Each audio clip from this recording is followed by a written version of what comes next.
Friends, आपको लगता होगा कि आकाश ने तो कहा था कि 100 दिन में 2 लाख रुपए कमाने के लिए चैलेंज लिया है। लेकिन मैं आपको एक बात बता दूं, जिस कंपनी की बाइक मैंने ली थी यूलू की, मेरे पास खुद की कोई बाइक नहीं है। तो एक नॉर्मल बंदा किस तरीके से अपनी लाइफ को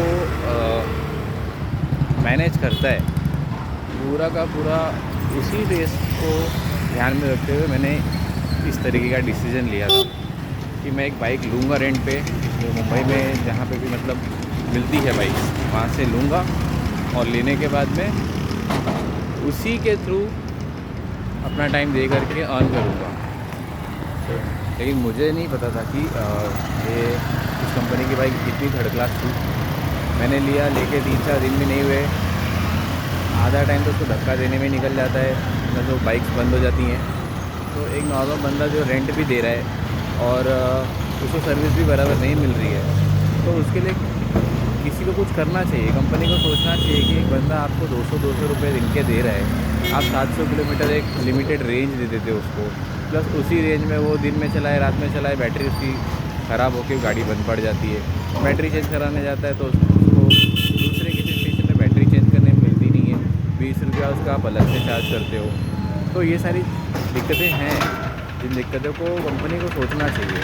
ऐसा नहीं कि मैंने इसको कंपनी को कंप्लेन रेज नहीं की थी, कस्टमर केयर में मैंने कॉल भी किया, बात भी की वहाँ पे, बट वहाँ से कोई रिस्पॉन्स नहीं आता। उनका एक ही रहता है, आप बाइक अपनी जो बाइक है वो छोड़ दो और दूसरी बाइक ले लो। अरे दूसरी बाइक कैसे ले लेगा?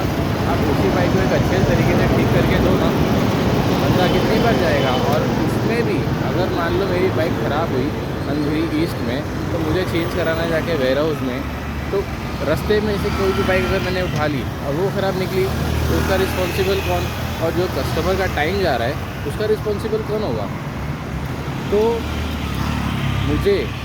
मैं पर्सनली बोल रहा हूँ, बाकी मुझे किसी का नहीं पता, लेकिन यूलू की सर्विस मुझे नहीं सही लगी। काफ़ी सुना था मैंने उस कंपनी के बारे में, काफ़ी अच्छा उसका रिव्यू भी था। पहले मैंने 1-2 बार चलाई भी हैं उसकी बाइक्स, अच्छी लगी मुझे।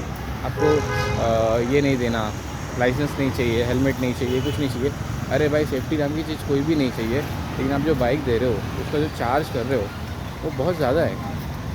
पूरे हफ्ते में 1400 रुपये आप मिनिमम चार्ज कर रहे हो पूरे हफ्ते का, और 700 किलोमीटर दे रहे हो। एक राइडर के लिए बहुत ज़रूरी हो जाता है, जब उसकी बाइक का पेट्रोल खत्म होता है तो पेट्रोल स्टेशन पे जाता है। 2-3 किलोमीटर आपका हर एक स्टेशन कहीं ना कहीं 2 से 4 किलोमीटर के डिस्टेंस पर है। अगर 2 से 4 किलोमीटर बंदा चला के गाड़ी जा रहा है तो आप कुछ भी ऐड कर दो। आप 700 किलोमीटर में उसको भी ऐड करते हो। बंदा चलाए कैसे, जाए तो जाए कैसे, कहाँ से जाएगा?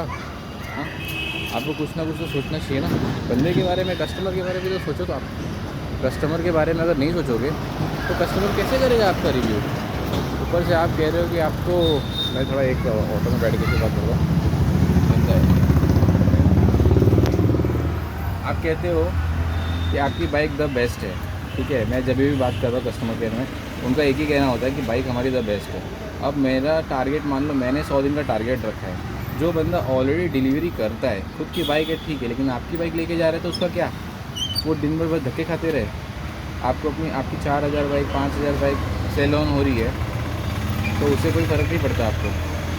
अभी कस्टमर को बेच दो, उसके हाथ में कोई फ़र्क नहीं पड़ता। आफ्टर सेल सर्विस नाम की भी चीज़ होती है, उसको भी आपको मैनेज करना चाहिए, ठीक है। हाँ,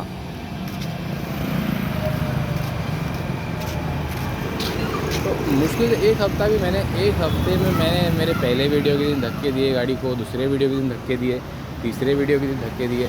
अरे मैं धक्के देने के लिए आया हूँ क्या? इतना ये तो ट्रीटमेंट तो ऐसा है कि भाई आप ले लो, उसके बाद आप भूल जाओ। हम कौन तुम कौन, उससे मतलब नहीं। अगर आपकी गाड़ी ख़राब होती है तो आप अपनी गाड़ी को वो कर लो, क्या बोलते हैं उसको, बदल लो। वो गाड़ी ख़राब होती है तो दूसरी बदल लो, वो ख़राब होती है तीसरी बदल लो, लेकिन बदलते रहो। बैटरी ख़राब हो गई तो बैटरी के लिए जहाँ से बैटरी चेंज करवाई है वहीं वापस से जाओ, भले से 10 किलोमीटर दूर तुम आ गए हो।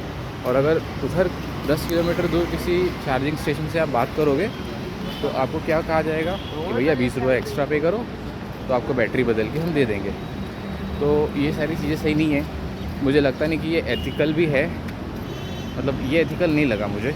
मेरे पर्सनल व्यू के हिसाब से मैं बोल रहा हूँ, बाकी मुझे किसी का पता नहीं। मैं तो यही इमेजिन करके परेशान हूँ कि जो राइडर है वो राइड कैसे कर रहे हैं, मुझे तो समझ में नहीं आ रहा है कि किस परिस्थिति में वो अपने आप को मैनेज करके रखा है बंदा। मतलब 700 किलोमीटर पूरे हफ्ते में उसको 1400 रुपया देना है। अगर बाइक ख़राब हो गई तो बाइक के लिए उसको धक्के खाने हैं, बैटरी ख़राब हो गई बैटरी के लिए धक्के खाने हैं। और तीसरी चीज़ कि अगर उसका रेंट का जो पीरियड है वो ख़त्म हो जाता है, तो अगर जोन के बाहर कहीं बाइक पड़ी है, ठीक है, वो बंदा धक्का ही खा रहा है। जोन के बाहर अगर बाइक पड़ी है तो उसके लिए कुछ नहीं, 100 रुपये अलग से पेनल्टी देना पड़ेगा उसको। तो ये सारी चीज़ों के ऊपर कंपनी को थोड़ा सोचना चाहिए। और मेरा देखिए कहना है, भगवान का भला करे,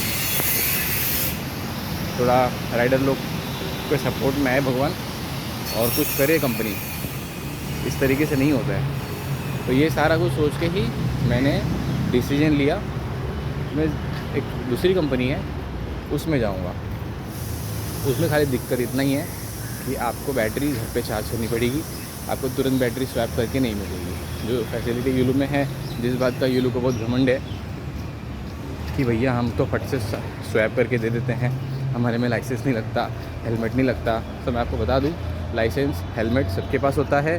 खाली एक यूलू का सर्विस अच्छा है कि उसका बोलते हैं कि जल्दी से मिल जाती थी पहले, अब वैसा नहीं रहा, अब थोड़ा सा बदल गया है। तो बदलने के कारण हमको भी बदलना पड़ेगा। अगर कंपनी अपने आप का रवैया नहीं चेंज कर सकती तो हम भी कंपनी के साथ में उसको सपोर्ट नहीं करेंगे, ठीक है। तो अभी मैं जा रहा हूँ जिप के यहाँ पे, ठीक है, जिप कंपनी के पास जा रहा हूँ। अगर जिप कंपनी की बाइक अच्छी लगेगी उसका भी रिव्यू दूंगा, नहीं अच्छी लगेगी उसका भी रिव्यू दूंगा। जो भी रहेगा मैं तो आपसे टच में हूँ, आपको बताते रहूँगा, ठीक है। Thank you.